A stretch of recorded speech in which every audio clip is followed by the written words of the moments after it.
Olá, meu nome é Adriane, eu sou psicóloga e psico-oncologista e com quase 15 anos de atuação com pacientes oncológicos e seus familiares. Olá pessoal, meu nome é Alisson Ramos, eu também sou psicólogo, tenho 20 anos de experiência de atuação e estou aqui para poder trazer algumas palavras interessantes aí sobre essa vivência da psicologia em relação à psico-oncologia. Também sou mestre em educação. Então, chegamos aí ao Outubro Rosa, né? O Outubro Rosa, ele é considerado, né, um mês de conscientização sobre o câncer de mama. E ele foi escolhido para fazer frente aí a essa campanha, que é uma campanha mundial, não só aqui no Brasil, né, mas conhecida mundialmente. Então, o Outubro Rosa ele veio aí para agregar essas informações, conhecimento e esclarecimentos a respeito do adoecimento por câncer de mama.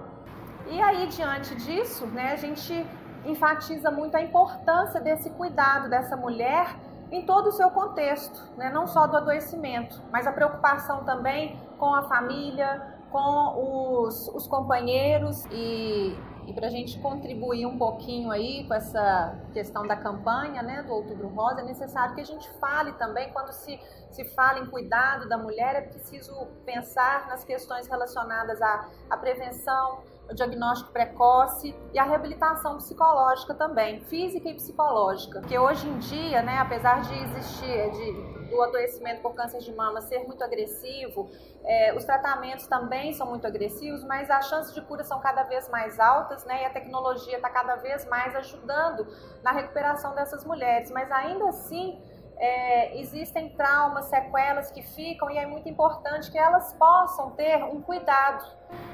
Quando se fala inclusive em prevenção, é uma questão muito mais de atitude do que de outra coisa, porque é preciso que a mulher tenha uma atitude, a atitude de se olhar, ela precisa ter uma vida mais saudável, né? Hoje em dia é recomendado, inclusive pelas políticas públicas, né, que evitar fumo, evitar obesidade, né, fazer com que ela tenha uma saúde mais atuante com relação a exercícios físicos, uma caminhada que seja semanalmente aí de 3 vezes por semana, 4 vezes por semana, isso tudo já colabora muito nessa prevenção, né? Se ela for utilizar hormônios anticoncepcionais, que ela faça isso com controle médico, né, para que ela esteja aí resguardada e cuidada.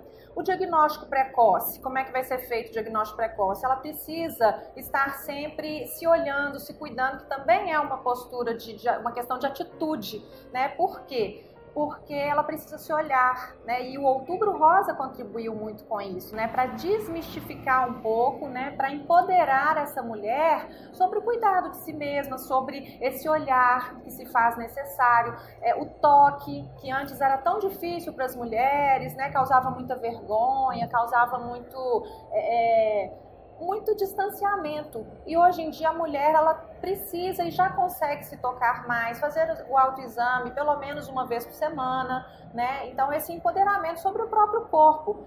É necessário procurar um médico com frequência. A gente vê aí que o Outubro Rosa ajudou na saúde pública, fazendo com que aquelas mulheres que tenham risco de um alto risco, no caso já tiveram mulheres na família, elas tem prioridade para fazer exames, mamografia, a partir dos 50 anos também ela vai ter esse tipo de prioridade, né? Então o Outubro Rosa ajudou nessas políticas públicas para que a mulher pudesse correr atrás de um diagnóstico precoce realmente, né? Que ela se empodere do seu próprio corpo, que ela saiba, que ela se conheça para poder se cuidar. E a reabilitação física e psicológica, que é tão importante, porque a gente sabe que traz muitos traumas, né, medos, mesmo sendo uma doença com altas chances de cura, existem muitas sequelas, né? A perda da mama, que aí dependendo de casos, né, pode ser total ou parcial, a questão da perda dos cabelos durante o tratamento, a questão sexual que envolve muito essa questão do adoecimento na vida da mulher, a vida social da mulher que fica comprometida. Então é preciso que todo esse olhar e esse cuidado esteja sendo feito a essa mulher. Por isso que é tão importante também que profissionais estejam capacitados, né, Alisson, e saibam realmente como cuidar, como conduzir o acompanhamento a essas mulheres, sejam em seus consultórios, sejam em hospitais, em centros de saúde. E é muito importante esse acompanhamento profissional de forma assertiva, de forma cuidadosa. E aí é interessante a gente pensar, né, como que fica a formação desse profissional, né? Qual tipo de técnica, de conduta que seria válida, né, importante, a trazer toda essa percepção de conscientização de vida, de tirar o foco da doença, né? Trazer um foco mais para a qualidade de vida, como que ela vai conduzir a vida dela, ter uma nova percepção dessas ações, né? Que ela consiga expressar os seus sentimentos de verdade, que isso consiga ser compartilhado com a família, né? Que a família se torne de verdade atendida também nesse movimento, porque muitas vezes a família, né, tem aquela sofre reação, junto, sofre né? A família junto, sofre junto, não sabe como conduzir, não sabe isso. como se posicionar às vezes. E o ser humano com a dificuldade do sofrimento, né, ele acaba precisando muito do profissional da saúde, dentro dessa visão. E foi nesse contexto aí, né, que a psico-oncologia vem agregar, né, agregar conhecimento. Psico-oncologia é a interface entre a psicologia da saúde e a oncologia, né, e que que trabalha todo o contexto de adoecimento dessas mulheres, da família e dos profissionais também. Por que não ter um olhar, né, de cuidado para o cuidador também, né? Afinal de contas, é necessário que cada um possa se capacitar, estar preparado até mesmo emocionalmente para poder lidar com esses desafios que esse momento de adoecimento por câncer de mama traz, né? Tanto para as famílias, para os pacientes, para a sociedade e para os profissionais também. Então, é um trabalho que exige, que vai oferecer uma assertividade maior no seu campo de atuação, uma humanização do atendimento, facilitando o empoderamento dessas mulheres para o seu autocuidado. Então, é um preparo. A psico-oncologia ela oferece um preparo realmente para que os profissionais possam lidar com esse momento de vida das suas pacientes, né, das mulheres em geral. E nós precisamos apoiar, né, apoiar esta causa do Outubro Rosa. Ela não é conscientizadora só da sociedade, né? Ela é conscientizadora também do profissional da área de saúde, né? E o quanto que esse movimento cresceu é muito pelos resultados também que ele já atingiu, né? Sim. E os ganhos aí de qualidade de vida e reavaliação do seu estado, né? Das suas condições.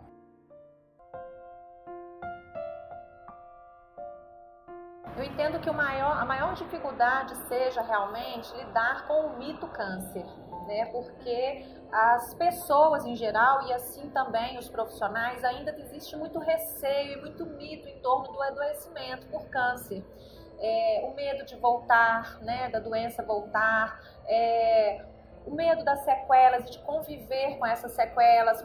Muitos pacientes eles ficam pacientes perdem a voz, mulheres perdem a mama. Por exemplo, as mulheres elas têm dificuldade de voltar para o mercado de trabalho porque elas não podem fazer muita força, não podem mexer muito os braços.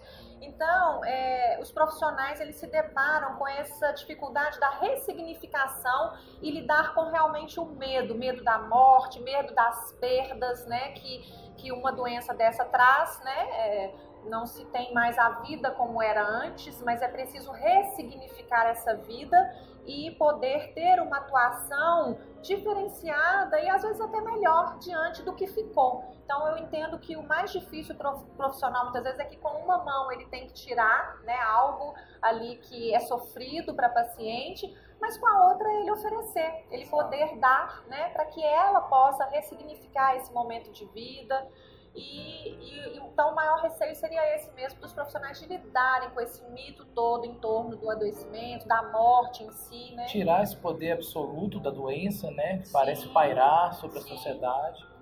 E lidar principalmente com conduzir de uma forma mais leve as questões relacionadas ao medo da morte, né? Que é uma coisa muito presente no dia a dia da gente, mas não necessariamente diante do adoecimento, já que hoje se vê, inclusive, grandes chances de cura, né? Já se vê os tratamentos bem mais avançados, mas lidar com as dificuldades que ficam, né? Diante disso. E também, assim, o quanto que é fundamental ampliar a percepção, né, desse sujeito, dessa pessoa, com histórias fortes, né, de vida, de pessoas que superaram, né, que têm a sua vida aí considerada com qualidade, né, uma vida de superação, de resiliência, de força, e que isso é fundamental, porque senão ele cria, assim, o risco de ficar preso no seu mundo de uma forma muito isolada, né? E não reconhecer essas vitórias. Então é muito interessante que o profissional seja, de alguma forma, um mediador aí dessa percepção.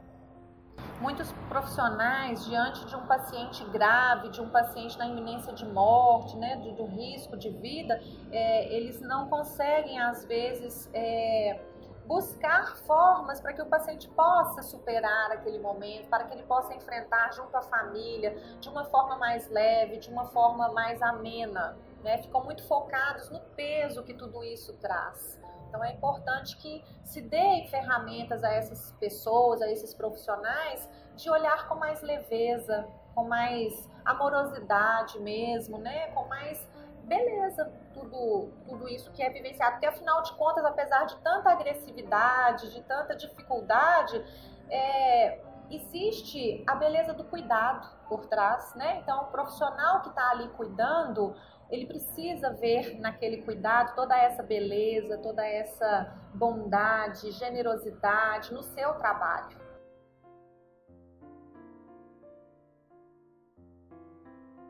Eu vejo com muita importância, né, essa necessidade, e a psico-oncologia, eu percebo que ela não é uma clínica que é feita sozinha, apenas ali no consultório. Ela é uma ferramenta que auxilia o profissional a atuar dentro do consultório com relação à vida do paciente de forma geral, mas normalmente o paciente que se vê com um diagnóstico de câncer, ele foca muito, a tendência é focar muito nesse adoecimento, no tratamento e nos transtornos que isso acarreta. Então é preciso, não há uma atuação só individualizada, é preciso ter uma atuação geral, né? É preciso que o profissional ele atue em várias frentes junto a esse paciente, a essa família, grupos de apoio, encontros de ajuda, né? E que também esse profissional ele olhe para si próprio, porque o câncer é uma doença que acomete qualquer um, né? Independente de estar na área da saúde ou não.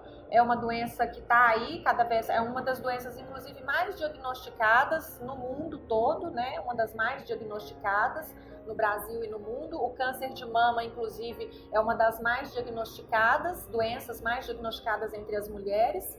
Então, todo mundo está passível e existe um medo muito grande em torno desse adoecimento e que o Outubro Rosa contribuiu muito para desmistificar um pouco. Se hoje na sociedade a gente tem mais informação, a gente tem mulheres que estão aí rompendo barreiras, inclusive, né? Estão superando com mais facilidade, estão buscando profissionais com mais facilidade, é por conta disso. E a psico-oncologia vem muito agregar isso, porque antes não se ouvia falar, não se sabia que existia essa especialidade, não se sabia que tinha um profissional capacitado, inclusive com relação a todo o contexto de adoecimento e tratamento da mulher ou de qualquer paciente oncológico, né? Então o Outubro Rosa veio trazendo muito isso também, essa percepção da psico-oncologia que trabalha não individualmente, mas trabalha em várias frentes para poder ajudar a cuidar melhor dessa mulher, junto a uma equipe interdisciplinar, inclusive, né? O psico-oncologista não é só o psicólogo, não é uma atuação só na área emocional, mas em todo o contexto de tratamento e de vida desse paciente, então é preciso que a equipe interdisciplinar atue junto. E o profissional ele pode se cuidar, aquele que escolhe a área, né, da oncologia em geral, ele pode se cuidar se preparando melhor, né, falando mais sobre as questões relacionadas ao mito que está envolvido o câncer, buscando mais uma espiritualidade com relação à sua própria presença diante do paciente. Então isso vai facilitar e vai agregar na sua condução e no seu acompanhamento a esses pacientes, com certeza.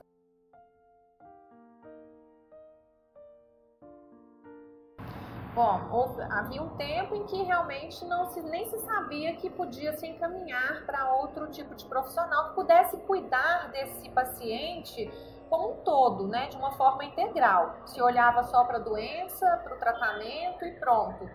Com o tempo... Procedimentos, né? Procedimentos, exatamente. E com o tempo já tenho percebido a necessidade do profissional de outras áreas de buscar essa integração do paciente como um todo, principalmente por causa da família. Tem uma frase que eu gosto de falar muito, né, nos treinamentos, que se fosse só a doença, seria fácil.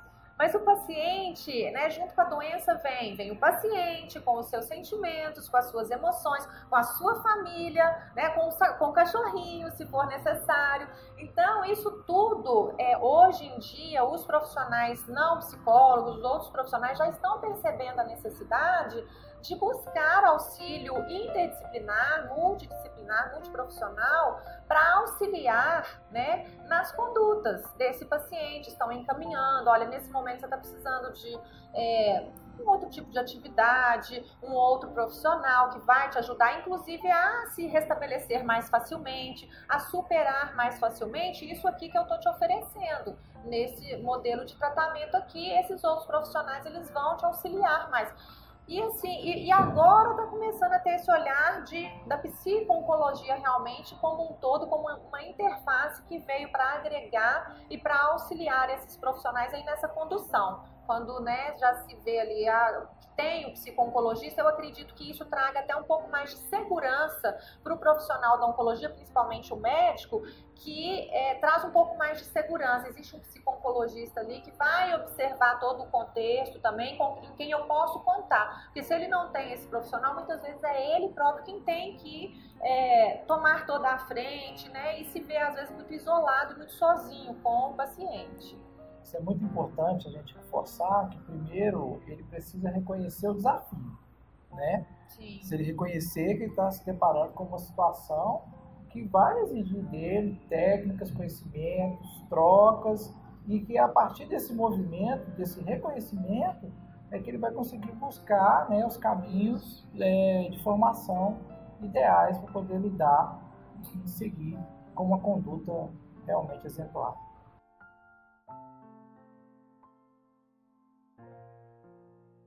Não tem nenhuma linha que se adeque, né? Até porque acho que o olhar da psicologia hoje em dia, independente de linha, de abordagem que o profissional segue, eu acho que é o olhar humanizado, né, para o sujeito, independente de qualquer técnica, como já dizia Jung, né, de qualquer técnica, de qualquer teoria, o importante é olhar uma alma humana, olhar outra alma humana, né? Então, independente da abordagem, eu acho que o foco ali é essa humanização do cuidado, humanização do atendimento, do acompanhamento, porque o tratamento oncológico ele não se faz só ali no momento e pronto, acabou. Existe um acompanhamento, inclusive um acompanhamento, né, de muitos meses após o tratamento. Então, independente de abordagens, de práticas, é o olhar humanizado. A gente, independente de sermos mulheres, homens, pacientes, profissionais, né, da saúde ou não, é necessário que a gente realmente apoie essa campanha, que nós olhemos com bons olhos aí o cuidado com a gente, né, para poder buscar uma sociedade cada vez mais saudável.